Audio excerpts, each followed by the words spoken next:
Pernah nggak kamu menatap saldo rekening di akhir bulan, lalu dada langsung sesak?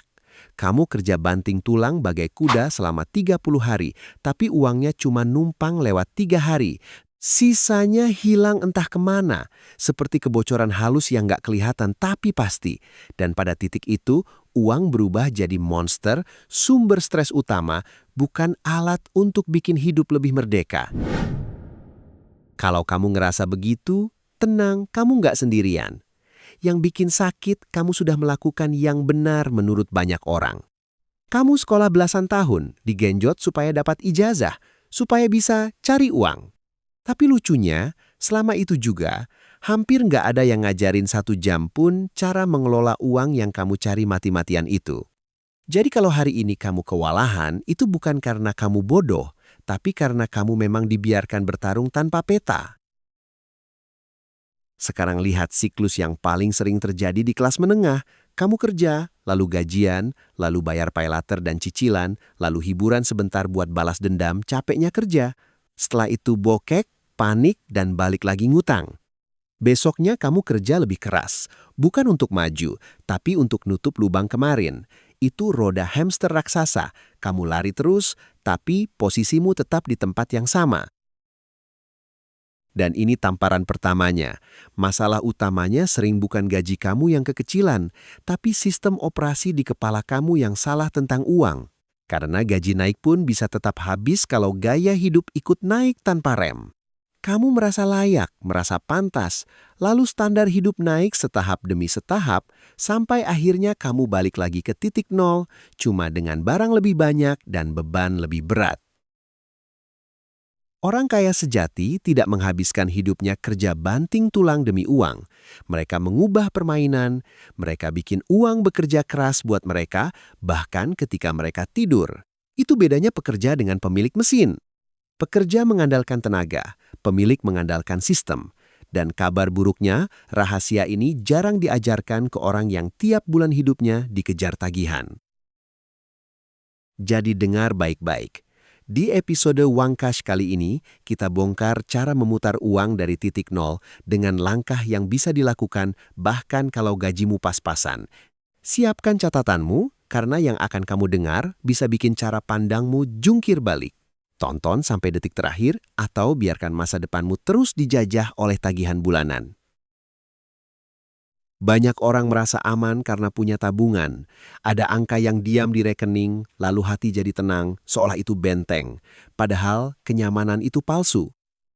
Menabung doang, apalagi kalau uangnya cuma tidur di tabungan biasa. Di era sekarang bukan jalan menuju kaya, tapi jalan pelan menuju kalah. Kamu kelihatan gak rugi, tapi sebenarnya kamu sedang kehilangan tenaga beli, sedikit demi sedikit tanpa sadar. Sekarang kenalan sama penjahatnya, namanya inflasi. Nggak usah pakai bahasa dewa. Ingat harga semangkuk bakso 10 tahun lalu bandingkan dengan sekarang. Baksonya nggak berubah jadi lebih mewah, tapi uang kamu yang jadi lebih lemah. Dan yang bikin ngeri, perampokan ini legal. Setiap tahun nilai uang turun. Artinya, uang yang kamu diamkan sedang dipotong diam-diam. Mulai hari ini, ubah cara kamu memandang rupiah. Anggap setiap lembar rupiah itu karyawan kamu. Kalau kamu biarkan karyawan kamu tidur nyenyak di rekening tabungan, maka siapa yang harus kerja lembur? Kamu sendiri. Kamu yang harus nambah jam kerja, nambah tenaga, nambah stres, cuma buat menutup kemalasan karyawan yang kamu biarkan rebahan. Itu bukan strategi, itu hukuman yang kamu kasih ke diri sendiri. Karyawan yang baik harus dikasih tugas. Uang harus dikirim ke medan perang yang tepat, dipaksa bekerja, diputar, dan diinvestasikan supaya dia bisa menangkap peluang, lalu merekrut uang baru masuk ke dompetmu. Kalau kamu cuma menyimpan, kamu cuma mengawetkan nominal, bukan menumbuhkan daya. Yang kamu butuhkan bukan angka yang diam, tapi mesin yang bergerak, walau pelan tapi konsisten. Dan ini bagian yang banyak orang salah paham. Membiarkan uang diam itu bukan pilihan netral, bukan opsi aman. Itu kerugian mutlak yang berjalan setiap hari. Waktu adalah darah dalam permainan uang. Kamu bisa cari uang lagi, Tapi kamu nggak bisa beli ulang waktu yang kebuang saat uangmu tidur. Semakin lama kamu menunda, semakin berat kamu harus mengejar, dan semakin tipis ruang napas finansialmu. Jadi pertanyaannya sekarang, gimana cara membangunkan uang yang tidur ini? Terutama buat kamu yang gajinya pas-pasan, yang merasa setiap akhir bulan sudah mepet. Tenang, karena justru di situ letak permainan sebenarnya. Sebelum kita masuk ke cara muterinnya, kita perlu hancurkan satu mitos terbesar yang bikin kamu tetap miskin, yaitu mitos nanti aja kalau sudah kaya. Alasan paling sering saya dengar itu klasik. Buat makan aja sudah mepet. Nanti saja muterin uang kalau gaji sudah 2 digit. Kedengarannya logis, tapi sebenarnya itu jebakan mental yang halus dan beracun. Karena selama kamu menunggu kondisi ideal, kondisi itu tidak akan pernah datang. Selalu ada alasan baru untuk menunda, selalu ada kebutuhan baru yang terasa lebih mendesak. Sekarang kita balik logikanya. Orang kaya tidak mulai memutar uang karena mereka sudah kaya. Mereka jadi kaya justru karena mereka konsisten memutar uang sejak nominalnya masih receh. Mereka melatih kebiasaan saat angka di rekening belum mengesankan.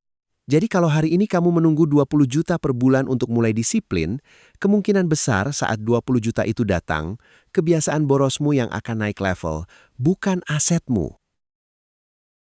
Kita luruskan definisinya.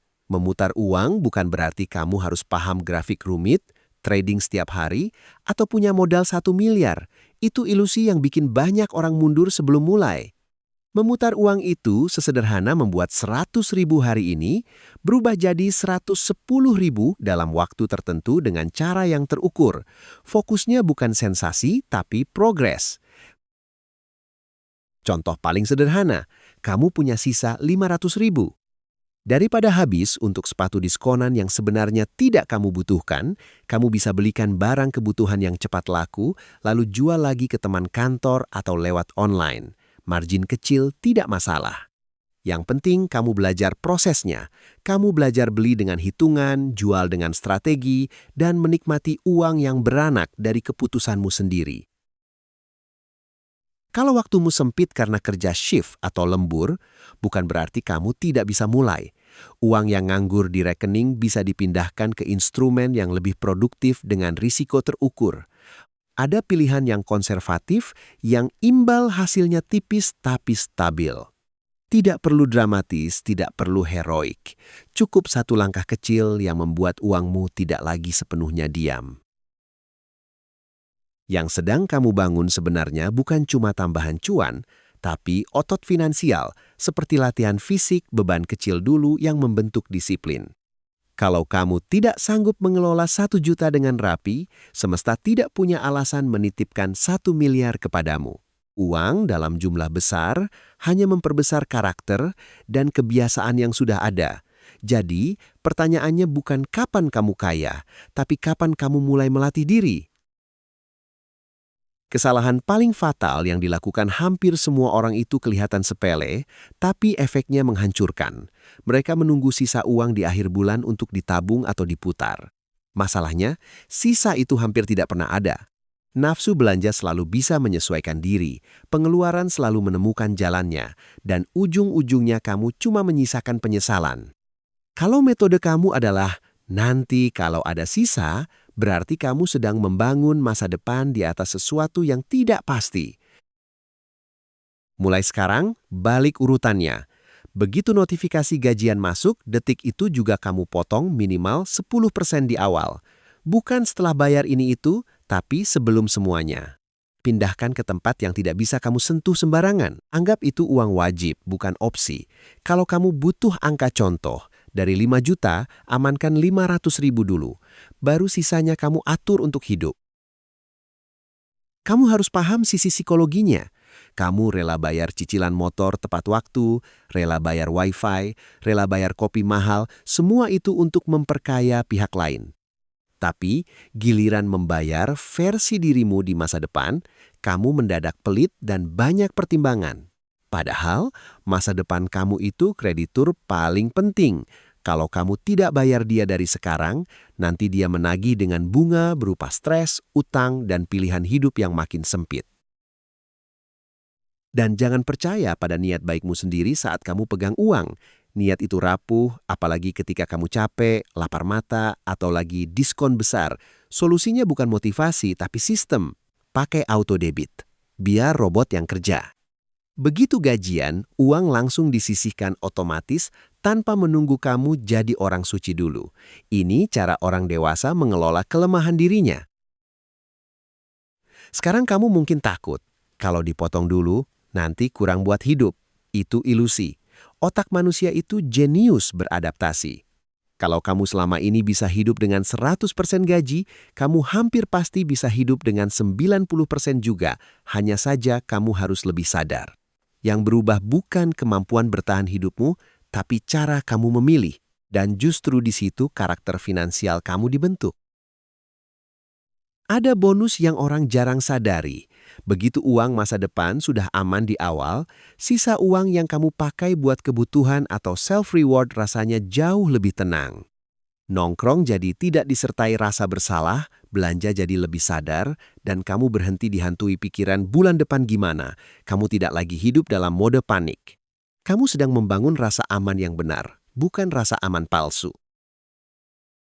Mulai sekarang kamu butuh satu alat baru untuk melihat dunia, kacamata sinar X. Karena orang kaya bukan cuma beda jumlah uang, tapi beda cara menilai sesuatu.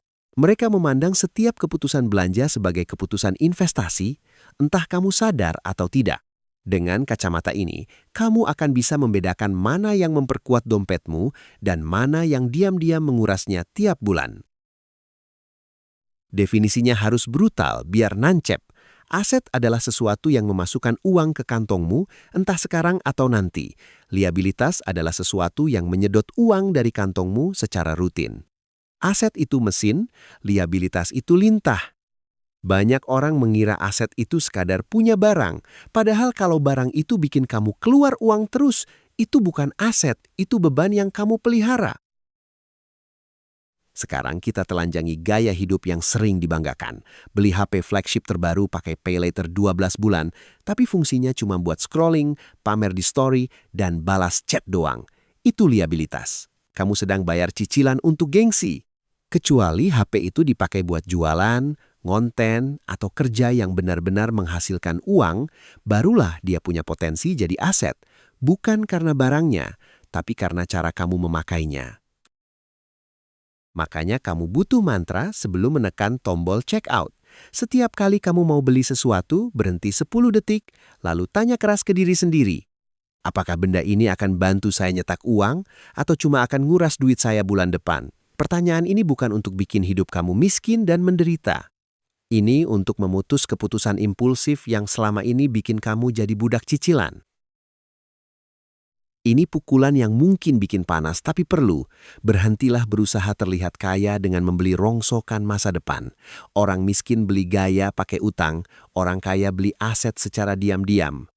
Orang miskin pamer di depan kamera, orang kaya pamer di laporan keuangan. Kamu boleh punya barang bagus, tapi pastikan itu bukan topeng yang dibayar dengan kebebasan hidupmu sendiri. Tujuan akhirnya jelas. Kamu menunda kesenangan instan untuk membangun mesin. Kamu putar uangmu jadi aset sedikit demi sedikit sampai aset itu yang mulai membelikan kamu kenyamanan. Nanti, barang yang kamu inginkan bisa dibeli tanpa cicilan, tanpa rasa tercekik, tanpa harus menukar jam tidur. Bukan karena kamu tiba-tiba kaya, tapi karena kamu berhenti memberi makan liabilitas dan mulai memberi makan aset. Sekarang kita masuk ke prinsip terakhir yang sering diremehkan tapi menentukan segalanya. Uang itu seperti anak kecil yang tidak tahu arah. Kalau kamu sebagai komandan tidak memberinya instruksi yang jelas, dia akan lari ke tempat yang paling berisik dan paling menggoda. Diskon, promo, gaya hidup, semua itu seperti taman bermain.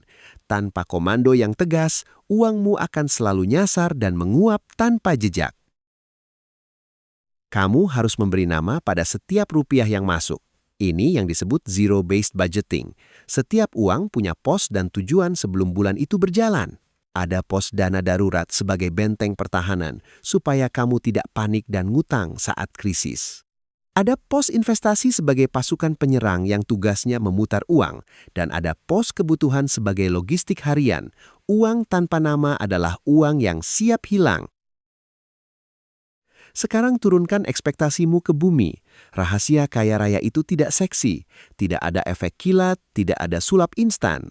Kebebasan finansial dibangun dari keputusan kecil yang diulang terus-menerus, bahkan saat tidak ada yang melihat.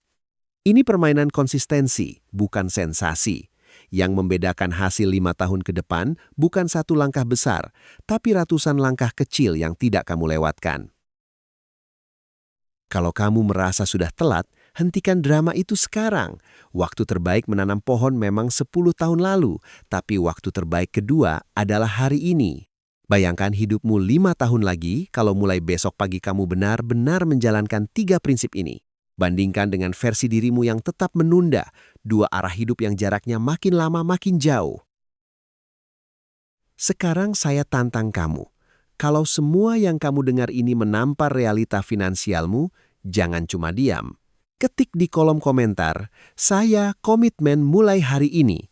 Bukan untuk saya, tapi untuk dirimu sendiri.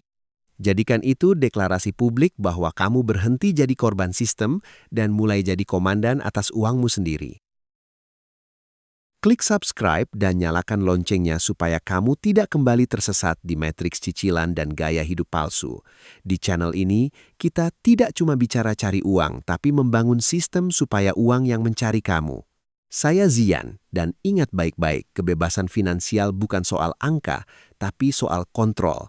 Salam uang cash, dan sampai jumpa di puncak finansial.